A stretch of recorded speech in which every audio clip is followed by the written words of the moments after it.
Welcome to the Creative Me podcast, coming to you from Guernsey in the Channel Islands.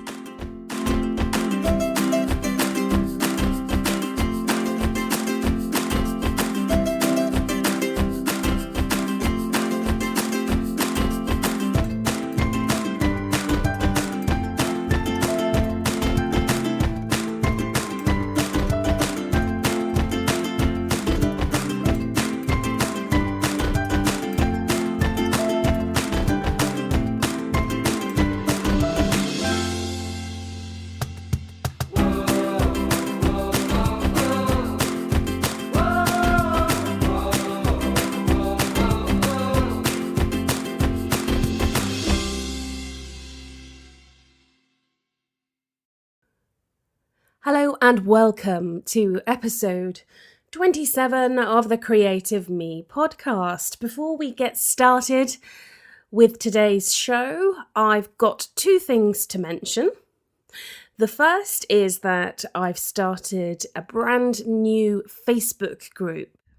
It's a closed group, so you have to ask to be added to the group, but if you ask, I will add you, so do go ahead and ask.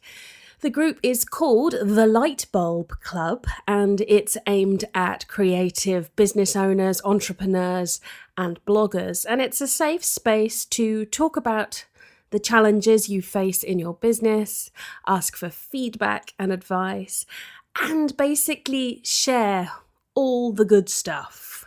So please do join the Light Bulb Club. I did my first Facebook Live stream in there yesterday, so I'm hoping to share lots and lots of value with you. I'll put a link to the group in the show notes over at martinellis.com. However, you can also find the group by going to Facebook and searching the Light Bulb Club. The URL is facebook.com/groups/Light Bulb Club.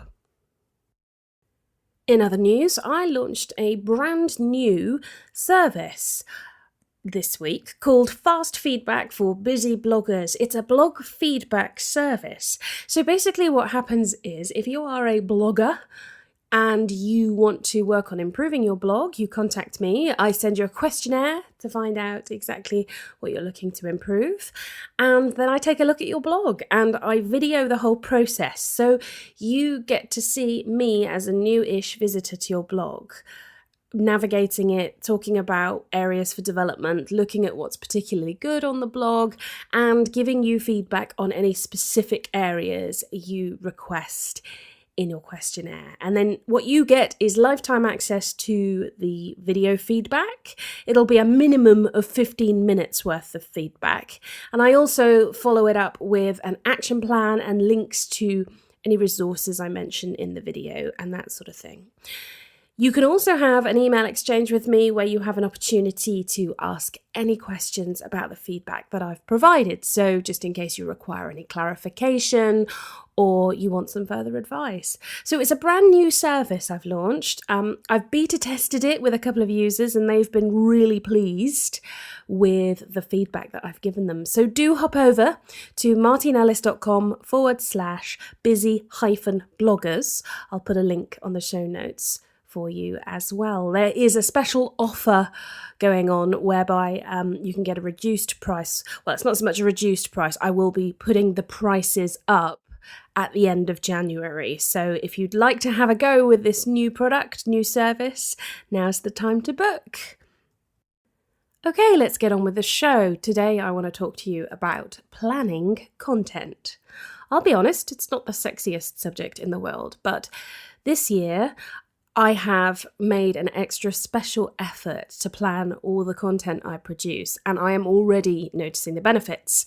So I thought I'd share what I've done with you. So this episode really is aimed at content producers. So if you're a blogger or you produce video content or podcasts, whatever your content that you produce is, this is going to be relevant to you because I'm talking about planning what you create. So my two main forms of content are blog posts and podcast episodes. So I've handled them both separately, but I've taken the same approach to planning them. So this is what I did. The first thing I worked out was how many times a week I wanted to release a blog post and a podcast episode. And what I decided on, what's realistic for me, is one blog post a week and one podcast episode a week. Now, I'm normally a digital girl, but for this part of my process, I used a massive whiteboard annual planner. So basically, it's an annual. It's a calendar with every day of the year on it, but it doesn't have specific dates, so you can use it any year you want to. And it's a whiteboard, so when you're finished with it, you just wipe off what you don't need. It's a brilliant tool. So I put the dates on, and then I added week numbers. So I could plan on a week-by-week basis, so I can look and see what I'm doing in week 1, week 2, that sort of thing. I allocated the day of the week that I'd produce a podcast and write a blog post. There's a bit of wiggle room here, obviously, but I usually record a podcast on a Friday and get a blog post live on a Sunday. So on my calendar, I wrote a P every time there was going to be a podcast and a B every time there was going to be a blog post. And it was really easy to see on a week-by-week basis when I'd committed to a blog and a podcast. So that's my calendar structure in place. After that, it was time to do an epic brain dump. And initially I did this on a whiteboard, and then I started bringing across those ideas into my content calendar Trello board. Within my content calendar Trello board, I have a list for blog post ideas and podcast ideas, podcast episode ideas. And I had a card for each idea.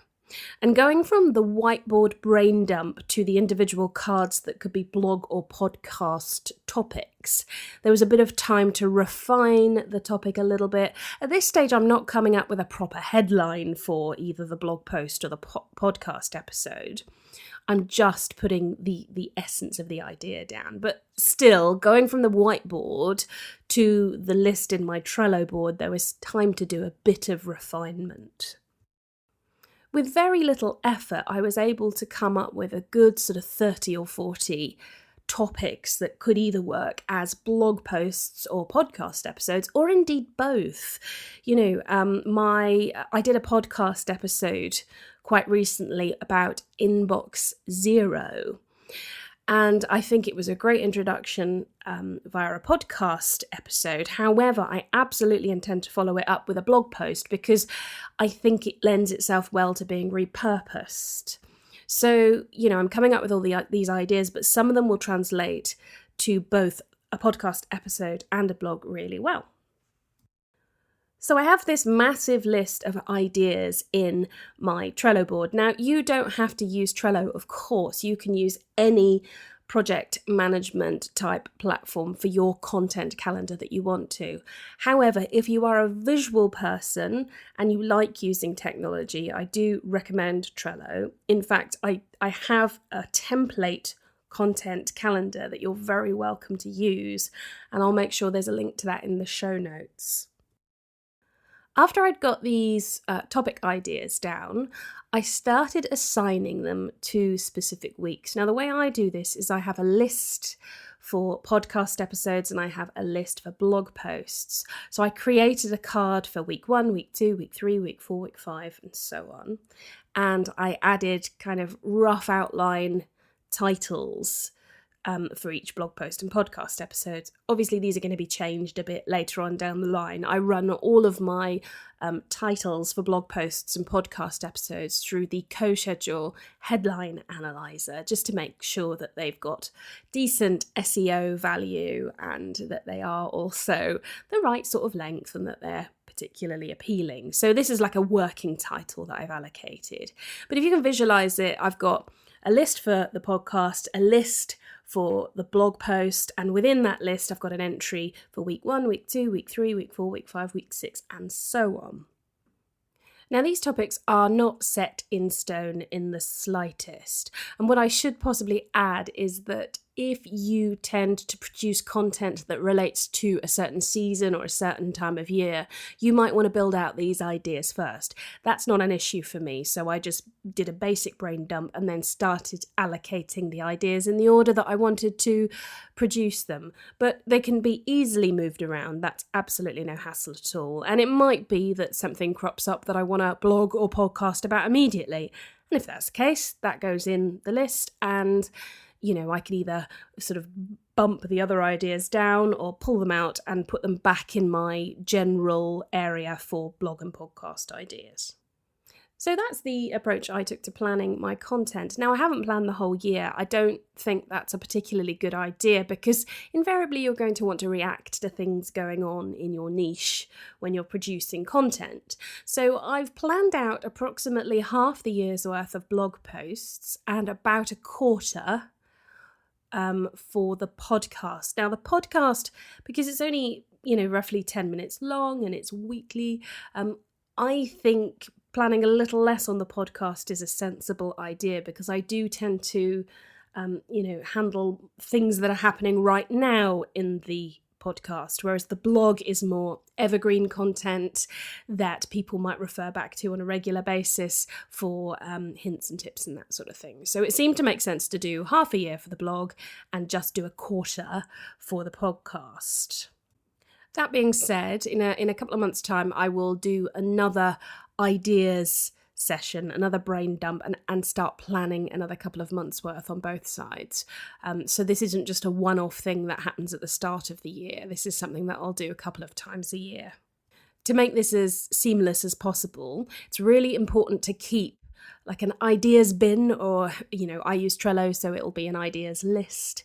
And every time you have an idea of some content that might work on a blog or podcast episode, it goes in the ideas list. Actually, the Facebook group, the Lightbulb Club that I've just started, has been a really good source of ideas for blog posts for me because people are posting in there, explaining their challenges, their frustrations, things they want to know more about in relation to their business. So that's giving me some cracking ideas for blog and podcast episodes, which is great. The other thing I do in my Trello board is when I've published a blog post or podcast episode, I move it to a different list and I stick a date on it. So I've got a really nice record of what I've published when. And in Trello, you can look at that as a calendar. So it'll be nice for when I come to do a review at the end of the year to assess the blog posts that I've created, the podcasts I've recorded, that sort of thing. That's how I've approached planning content this year, and I can honestly say it's working really well. I will share a link to my Trello content calendar with you in the show notes in case you want to use that. But there are so many other ways you can do a content calendar. You can use platforms like CoSchedule, you could use a Google Calendar, you can go completely paper-based. Do what works for you. I'd love to know how you are planning your content this year, so do get in touch. Find me on social media or send me an email, martine@martinellis.com.